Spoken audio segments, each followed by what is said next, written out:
Hello and welcome. My name is Dr. Karen Can, and I am the founder of the TOLPAKAN Healing Method. And today with me is a very special guest, Josefin Kumlin, and she is a graduate of the TOLPAKAN Level 2 Practitioner Training Program. And I'm super excited because, Josefin and I have been working together for actually quite a number of years, really, when we talk about the start of it. And I love interviewing my graduates because it's so interesting, like where they came from and how they developed. And I just wanted people to get an idea of what it's like what the development of a healer is like. And, that we're human, we have human experiences, and everyone's unique and different and have, different passions and desires and specialties. So, Josephine, welcome. Thank Glad you're you. here. So cool. Thank You're already, prior to becoming, light medicine practitioner, TOLPAKAN healing practitioner, you already had Mhm. several certifications and also have a background in healthcare. So can you share with us a little bit about like how come you decided to go into wellness and healthcare in the first place? So I'm worked as a nurse for several years, but I always and I also have a lot of interest in this holistic field, the medicine field, and also the holistic field. So I've worked as a nurse, and I've been studying a lot of yoga and mindfulness, and I became a yoga teacher and a mindfulness teacher. And I've been practicing this for a long time. So I just got into getting really interested in the healing path. I've started to do a lot of things for myself because I'm really interested in getting to feel different stuff in me, test things I'm curious about. So I started to finding out about emotion code, and then I went to read about body code, and one thing led to another, and I was suddenly certified practitioner in body code and emotion code. I started to do that. And then I found TOLPAKAN healing. That was a really big piece for me in my healing path. Yeah. Yeah, so I'm curious now. I've seen your, Instagram pics and your Facebook pics, and you're running, and you're so active. Do you yourself, did you have to go through any sort of, illness or anything like that? Because so many healers that I meet, including myself, have gone through major illness, but you seem really, really healthy. So just curious what your experience is. Oh, I think my um,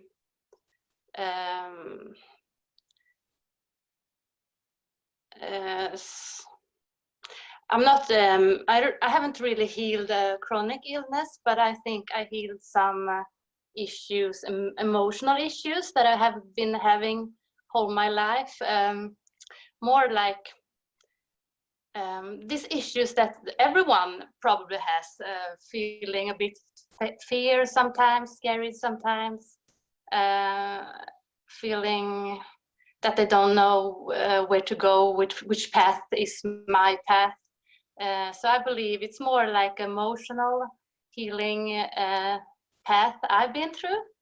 I found stuff that I didn't know I needed, but now when I'm looking back, I feel really grateful that I've been through all this healing to get to be in this place where I feel so good, where I have this health and the life that I want to have. Yeah. Nice. So more like that. It's more like invisible healing journey for me. Right. Yeah. So instead of necessarily having physical ailments or chronic illness, you notice these patterns, emotional patterns that were blocking you, it sounds like, from having the kind of life and enjoyment that you wanted. So that's what you focused on. That's cool. Now, since you're already, certified in two very powerful modalities, the motion code and the body code, what made you decide to also certify and train in the TOLPAKAN healing method? I first, when I studied the emotion code, body code, that was really interesting, and that was enough for me. But when I've practiced that for a couple of years, and I just started to realize and learn about the Tolpakan healing method, I felt that it was more to it for me. It was more like the puzzle came together. I thought about this before when I thought about this question, and I think for me it's Tolpakan healing has learned me about life. I feel like I understand life now.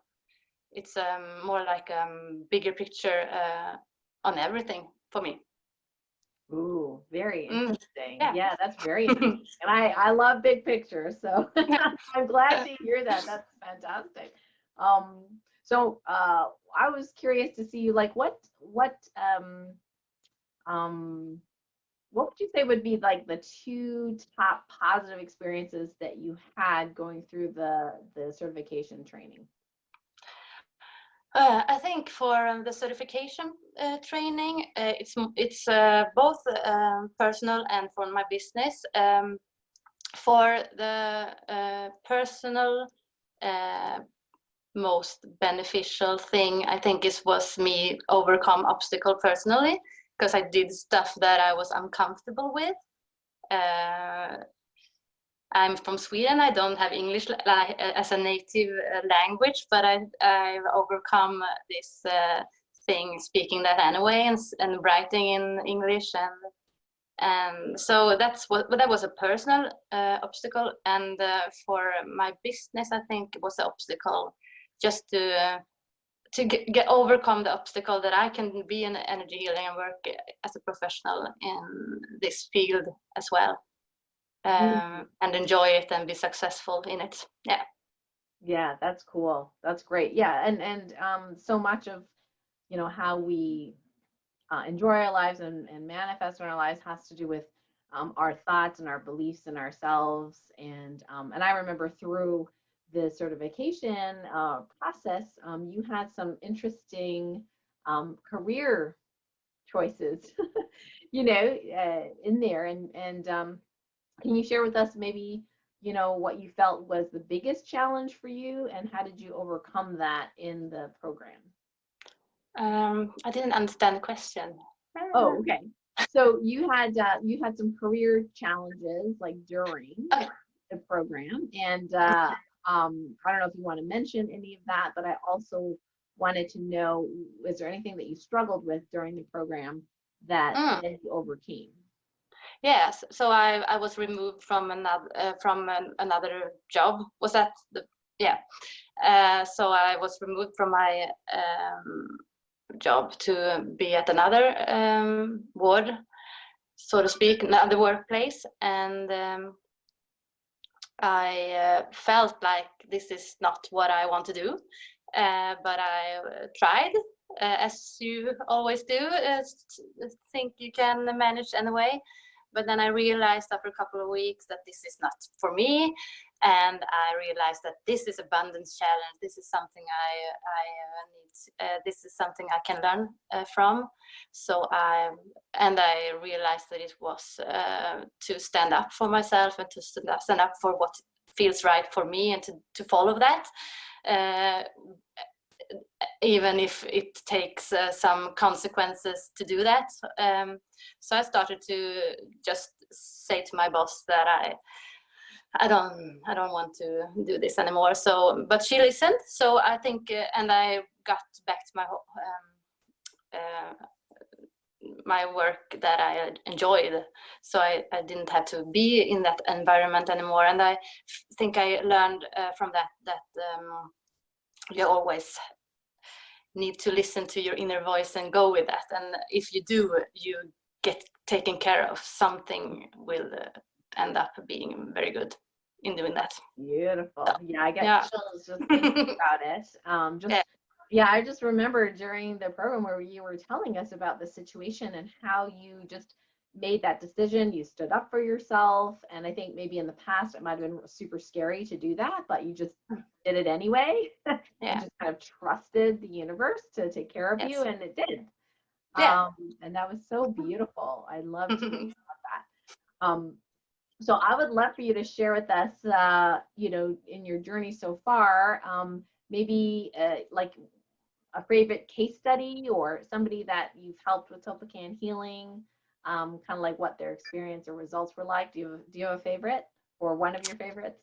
I was thinking about that, but I think I have a lot of clients that's been through a lot of stuff. But I think the most important one is for myself.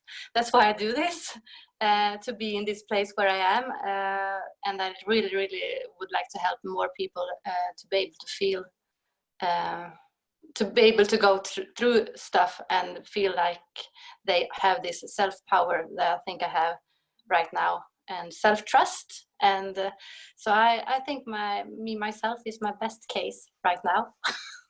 Fantastic. That's great. Now, if we were to say, well, what's a good client for you? Like, what would be a good fit for you? What kind of client do you love helping the most? Yes, I love to help women that are working as energy healers, or maybe not working right now, but feel like they're on their way to move to become an energy healer or something in that field, but still feel stuck and still feel struggle and still feel that they don't really express themselves completely. And I want to get them from that place to be more confident, courage, and clear about their mission, and so they can live their perfect life the way they want, manifest the life they want to, and become their inner leader. Yeah. Ooh, I love that. That's great. And now I got chills again. It's like so I can feel the energy. That's so awesome. So if someone is interested in working with you, how do they start? Obviously you have a bio page and you have a call, so maybe you can tell us a little bit about how they book that call and what that's like. Yes, if you, thank you. What's my dog? Sorry? I said, Josefin, you have little ones. So yes. Yes, if you want to work with me, just give me an email and I get back to you, and we book a call to get to know each other, and I'll ask about where you are, what do you want to work with, where you want to go, where is your goal, and then we see if we're a perfect match for that to work on the healing. I'll see, I have some session package that I can see if you're a match to and which one in that case. So just the first call, and then we see if it's something we think we can do together. That sounds good. And that call is complimentary, is that right? There's no charge for that first No, call? it's no charge, no. Okay, fantastic. Yeah, that's great. That's fantastic. And then, I would just love for you to share maybe one key piece of advice or tip for people on the healing journey from your experience. Yeah, I thought about that. I think from my own life, I have the advice that there is not one thing that is perfect for everyone. We all have different things that are the right path. So try to listen to what is your path and not everybody else. That is my path and my advice that I've learned. So listen to yourself and try to know that if it's the right for you, then it's the right way. Very good advice. Yes, I had to learn that advice the hard way through my own illness, things like that, but so true, so true. Yeah. So Josefin, thank you so much for joining us today and spending your time with us. And I know, people sometimes are like, oh, English isn't my first language. And but I'm like, you know, you guys know like multiple languages. Like most people, you know, in North America know one, you know, maybe two. I know a little bit of 3 or 4, but you guys know so many. So I thought you did great. So thank you so much. Thank you. Thank you very much. And we want to thank everyone for watching. Thank you. All right. Bye for